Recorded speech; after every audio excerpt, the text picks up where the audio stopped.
Michael Porter Jr. needs to chill because, bro, what are these comments right here? Now, if y'all don't know, Michael Porter Jr., I think he was doing an interview.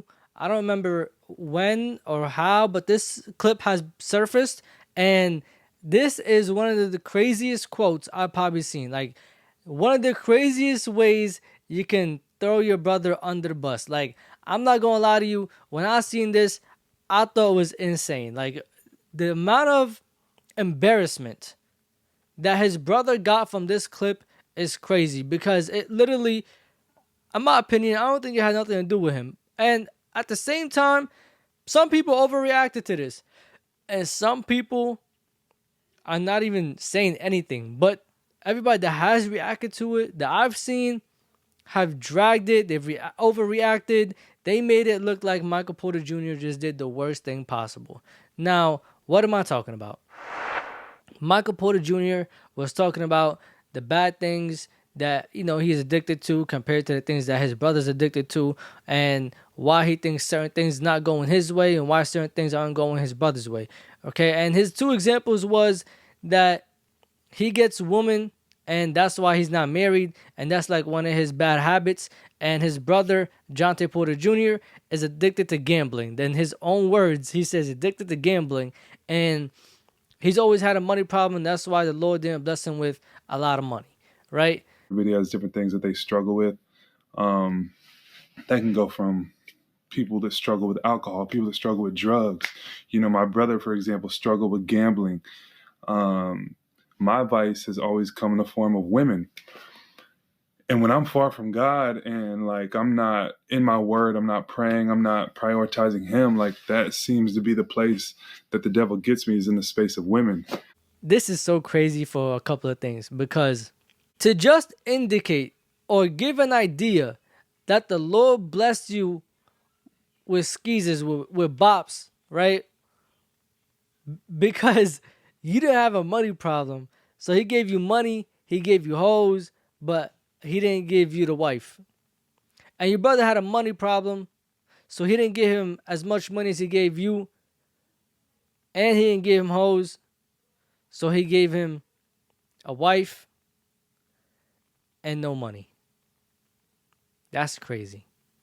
I mean, it's funny when you think about it in that sense, and that's how everybody's been reacting to it. That's what everybody's been saying.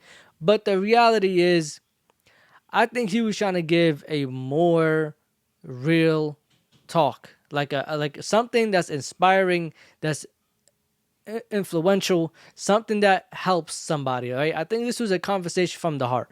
And in the same breath, we always criticize people for being robotic, right? For being like a whole bunch of NPCs in interviews. They're always saying the same thing. They're too media trained, this, that, and the third. Their answers are usually copy and paste. But the one time, especially in this case, when we get a real emotional interview, we take it out of context and we make jokes about it, and it becomes this thing that is a laughing matter, when in reality it's not. It's actually something that's very serious, especially if you believe in a higher power. It's something that's serious. Like, some people do have an addiction. Everybody has their bad parts, their bad addictions, their own little situations, their bad habits. And that's why a lot of times, like, they say only God could judge you, because everybody got their own situation, bro. Not everybody's perfect. In fact, nobody's perfect. You know what I'm saying? So when you're having this conversation and you're comparing yourself to your brother, who, by the way, just, pleaded guilty to a wire fraud. Okay, mind you, he was banned from the NBA for gambling on his games. Apparently he was telling people inside information about when he's injured, how his injury is, him, being able to leave the games early, and telling people that is why he got banned for gambling. Then he got hit with a wire fraud because apparently they were using, money back and forth. I guess he was also gambling. It wasn't just other people. And he's sitting now waiting sentencing. And his sentencing was supposed to happen in December 2024, but it has been pushed to May of this year. And I'm not sure what ended up happening with that, because it is August. So with that being said, everybody's kind of thinking like, damn, you just put the nail in the coffin pretty much. Like you gave your brother a sentence right there, but the thing is he already was guilty. He said himself he pleaded guilty apparently. So knowing that this charge can give him no time or up until 20 years, and apparently prosecutors are pushing for 41 to 51 months, which is about 3 years and a half to 4 years and a half, possibly even up to 5 years. Some people are saying that this might give him 5. This might give him 4. Like people are saying that he just gave his brother a certain amount of time in prison just by saying this right here.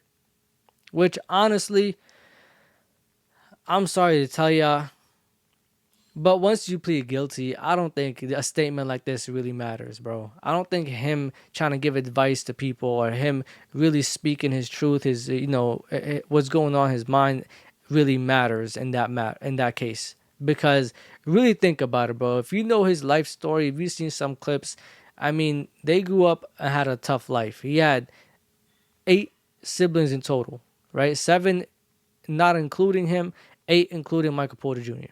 So going through that, he said that they were broke. They were, trying to figure out a way to live. His pops probably made like 30K a year, and his mom's was in the house the whole time, taking care of the kids.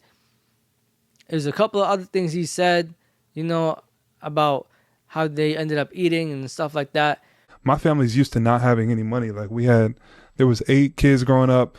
My mom stayed at home. My dad worked. I think he made like $30,000 a year. Right. They got to feed 8 kids. Fucking crazy. Somehow they made it work though. Like my mom would. Kickbacks your dad. What was the go-to dinner? My mom would pull up to Panera and wait outside of Panera. So when they were gonna throw away all their leftover bagels, she could get the bagels and bring them home to us kids. But it was like lit. Like we were so happy about it. They never made us feel like we didn't have a lot of money. And then apparently, I think it was like a couple of months ago, one of his other brothers got arrested for a car accident while being drunk. Kind of crazy, bro. If you really think about it, it's hard mentally to deal with this type of things. So I understand everybody joking. Everybody is trying to make it seem like he's doing some PR stunts and, trying to fix up his image, this, that, and third, because there's so many things that's going on. But I think it's deeper than that, bro. I think there's something going on in his life, and he just emotionally not there, like right now. I think he's just emotionally like tied to his outside life, his personal life, and not completely, I'm not going to say he's not 100%, but not completely tied to the basketball world. And then he gets traded from the Denver Nuggets, a team that he played for, that he brought a lot of things for, that he won a championship with, to the Brooklyn Nets, out of all teams, who are not playing for nothing. They're not here to win anything. They're not going for a championship. They're not going for the playoffs. They're not going for an over 500 record. I mean, they're really not looking to do anything this year. So now he has to come here, waste his talent, go through all these things mentally. Like, I think he was really just giving advice. I think he was being honest, saying how hard it really is to go through these things. I mean, it's a lot. It's a lot to go through. Especially as somebody is coming up and, you're making money, you're doing all these things, you won a championship, you have multiple back injuries. Like, you're really just fighting to be there, bro. You keep, being brought up in the media, his back injury. Why is he on the court if he's only giving you 8 points? He barely could give you 10 points. Why is he there? Something's going on with Michael Porter Jr. this series. Something's going on here. Michael Porter Jr. is not effective. He's not doing this. He's not doing that. And then you come to realize, like, beyond the injuries, there's a lot of things mentally that he's going through as well. I still think it's crazy to quote it that way. But in the same breath, I can't sit here and just make 100% straight jokes about it. Even though his brother knew better than to gamble. And the fact that he called that gambling addiction, I think that's where most people are focused on, is the fact that he called that a gambling addiction. I guess in people's minds and their thought process, it means that like once the prosecutors hear this, once the judge hears this, they're gonna see that it's a recurring thing, action that keeps happening, and they're just gonna be like, you know what, it's time. Like you're gonna have to sit for some time. But honestly, I don't think he's doing more than 4 years, man. I don't think he's doing probably not even more than three. I I'll be surprised if he spoke about this knowing that his brother's about to get some serious time. I think what's gonna happen is the judge might be lenient. They might be nice. They might give him time served, or they might just be like, you know what, you got it. Like you already banned from the NBA for life. Like no time. Just go home and do what you gotta do. But anyways, y'all, thank you so much for watching the video. Like, comment, subscribe, and share. This real talk with E. Safe.